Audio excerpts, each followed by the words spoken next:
Matt Eberflus enters a historically bad category after the Chicago Bears lost in overtime to the Minnesota Vikings. And this isn't even a hate Flus moment, but the Bears need to fire him before they lose this roster. And if they bring Flus back, guys are likely going to want to be traded away.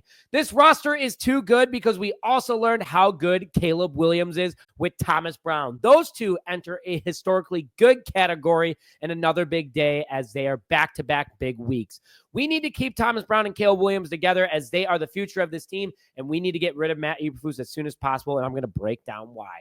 Hello, everyone, and welcome back to this episode of Just Another Year Chicago Bears. My name is Dick Brody, and as always, thank you for tuning in. Now, before I begin today's show, hit that like button if you're happy with Caleb Williams' 340-yard passing performance and 2 touchdowns against the Minnesota Vikings, along with commenting your A through F grade of Williams versus the Vikings. And are you new to the channel? Like Free Bears news and notifications, hit that subscribe button. And in the season of giving for the rest of the year, I'm giving away a Bears jersey to one lucky subscriber for the rest of the year. All you need to do is like this video, subscribe to the channel, and comment your A through F grade of Caleb Williams. You automatically enter for this week's giveaway. All right, so let's jump into the positives first, shall we? I'm sure you guys would love to hear that first. So before I get into how bad Matt Eberflus has been and the records that he broke historically bad, I want to talk about Caleb Williams because he is the answer at quarterback for this team, and he's proven it now week in and week out, especially the last 2 weeks with Thomas Brown as his offensive coordinator. Williams' day against the Minnesota Vikings was where he broke multiple records and showed why we took him at the #1 overall pick. He broke the Bears' single-season passing record by a rookie quarterback previously held by Mitchell Trubisky with 2,139 yards. Williams now has 2,356 yards with 6 games left in the season, and he is on pace for 3,617 yards just on his yearly average. If he sticks with Thomas Brown's average, he'll almost break 4,000 yards. On top of it, too, he now owns the Bears' rookie record for most 300-yard passing games in a season with 3, with still 6 games left. Not saying he can't do it again. Williams also is now tied for the single-season passing touchdown record by a Bears rookie quarterback. He is 1 away from breaking the record, currently tied at 11, and he has 11 passes and touchdowns and 5 interceptions on the season. Let's go through his stats real quick against the 13th ranked defense. Caleb Williams had himself a day against the Minnesota Vikings, and a big reason why they were able to come back and force overtime.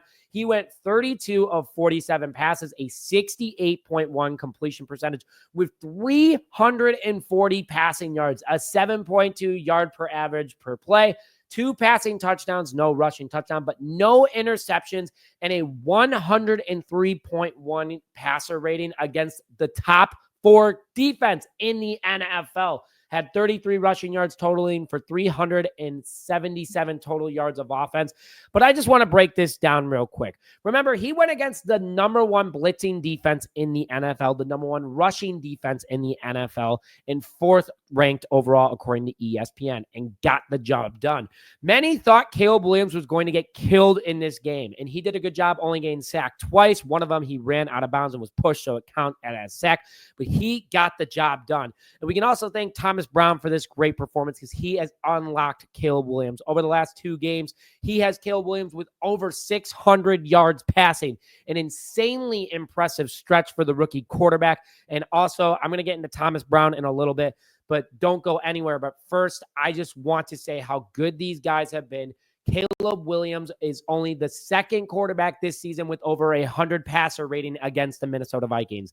Insanely impressive for a rookie quarterback. He did a great job and have to give the hats off to the rookie. Very proud of him.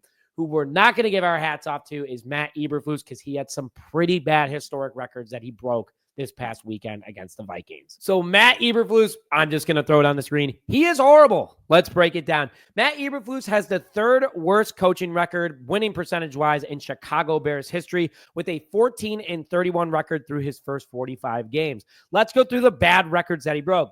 He became the first to have 3 5 or more losing streaks in his tenure. Keep in mind, he's only been here for 3 years. He's the first Bears to have a 666 win percentage with a minimum of 6 games, and then to lose 5 in a row.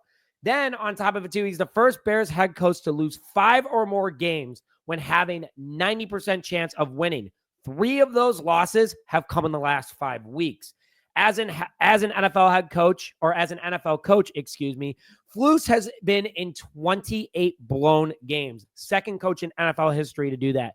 He also has the third worst winning percentage in Chicago Bears history with a .309 win percentage. John Fox and Abe Gibron are the only two that are worse than him, and Eberflus is on track to be number one if he loses out the rest of the season. Not only that, he has the worst challenge percentage in Bears history, only getting 20% of his challenges won. He is actually terrible, guys. A couple call-outs I want to have against that Vikings game. The 2-point conversion that made absolutely zero sense to me. Luckily, the Bears got things done, but it didn't matter. It made no sense why Eberflus went for 2, and then it just didn't work out for the Chicago Bears. On top of it, too, the challenge on Jordan Addison, clearly inbounds, made no sense. You wasted a key timeout for the team. That was number 2.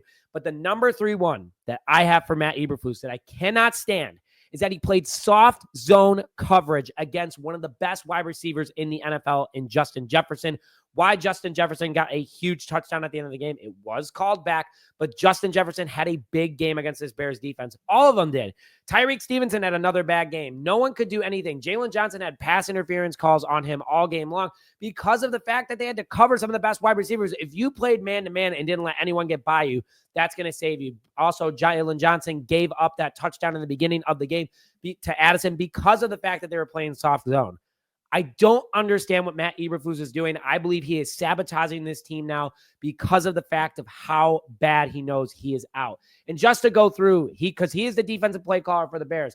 Against this Vikings offense, 452 total yards allowed with 328 passing, 124 rushing yards, 30 points allowed, 22 touchdowns, almost 50% of third down conversions, giving up 0 for 4 on first down, but they allowed 33 minutes and 26 seconds of possession. Vikings obviously won in overtime, but man, Matt Eberflus is just absolutely a horrible head coach. Again, there are some people that are just meant to be coordinators, and Matt Eberflus is one of those guys, but a historically bad day for the head coach again, and I am shocked if he's still here. If he's fired at the recording of this video, then shout out to that. But I'm calling him right now. He's fired. But if he's not fired at this, which they probably won't fire him by the end of the season, be a crazy promotion for Thomas Brown to go to head coach. Speaking of Thomas Brown, before I get into it today, I would like to thank today's sponsor, Authentico Organic Tequila. 100% organic tequila from Guadalajara, Mexico, a Chicago-based startup, family-owned, also owns Freshly Organic Tequila Seltzer if you haven't had that before. But Authentico, no additives, 100% USDA organic, and taste fantastic. Comes in 3 different flavors. Competitively priced and voted one of the best tequilas on the market in 2024 by a variety of different alcohol vendors. You want to make sure you go to the link in the description now and find Authentico near you, because this season is getting pretty tough and everyone needs a little bit of a drink right after the game. Let's go into Thomas Brown, though. Just want to give a big shout out to our obviously our offensive coordinator. Sorry, guys, it's a little bit late when I'm recording this one. But Thomas Brown, almost 800 yards in his first 2 games as a Chicago Bears offensive coordinator. And keep in mind, he went against 2 top 13 defenses back-to-back against the NFC North and almost won both of those games. Let's go what Thomas Brown did with the Bears offense this past week. 398 total yards, 320 total passing. Again, you have to put sacks in there. That's why it's a little bit less, but Caleb had 340 yards. Rushing, 78 yards rushing, total points 24, 20 first downs, 6 third down conversions on 17 attempts. Could have been a little bit better, but 2 for 3 on third down and 34 minutes and 24 seconds of possession. An impressive day by the Chicago Bears offensive coordinator. In his second game as offensive coordinator, he got the ball to Cole Kmet a ton. He got the ball to DJ Moore. He got Keenan Allen going today, too, at a receiving touchdown, same with DJ Moore. But they did a great job. And I want to call one thing out, how good he helped Caleb Williams be against the number 1 blitz defense. When against the blitz in the last 2 games for Caleb Williams, he's completed 86.2% of his passes, 276 passing yards, 4 big-time throws, and 0 turnover-worthy plays. Thomas Brown has done a fantastic job as a Chicago Bears offensive coordinator, and got to give his hats off to him. Whoever the Bears' next head coach is, you need to keep Thomas Brown on your staff. That's all I have to say. Thomas Brown is doing a fantastic job. Guarantee you he'll get an offensive coordinator job after the season just because of these past 2 games. But he's doing a great job with Caleb Williams, and you don't want to break that up. On top of it, too, Thomas Brown is averaging 394.5 yards per game as the Bears offensive coordinator, 43 total first downs. He has a 45.4 completion percentage on third down, a conversion percentage, 5 for 6 on fourth down, 46 points, and 6 touchdowns, 4 rushing, 2 passing. This guy is doing a fantastic job as the Bears offensive coordinator, and I hope that they do something with him or promote him, whether it be a head coach next year or you just keep Thomas Brown continually progressing and keep him as offensive coordinator next year for Caleb Williams. Guys, I know it's frustrating, but there's a lot of progression to appreciate what this loss. And the Bears are now 12th in the draft order at the moment. So the Bears are going to have a pretty good draft pick. We're going to break down some videos for that for you over the next couple of weeks here. I hate that we're already talking about it. But again, this Bears team heading in the right direction. Our rookie quarterback is doing a good job. And who knows, the Bears could go streaking. I would love it if the Bears shocked the world against Detroit on Thanksgiving. But we'll see what they do. But with that, guys, thank you, as always, for tuning into this episode of Just Another Year Chicago Bears. My name is Nick Brody. And as always, bear down, baby.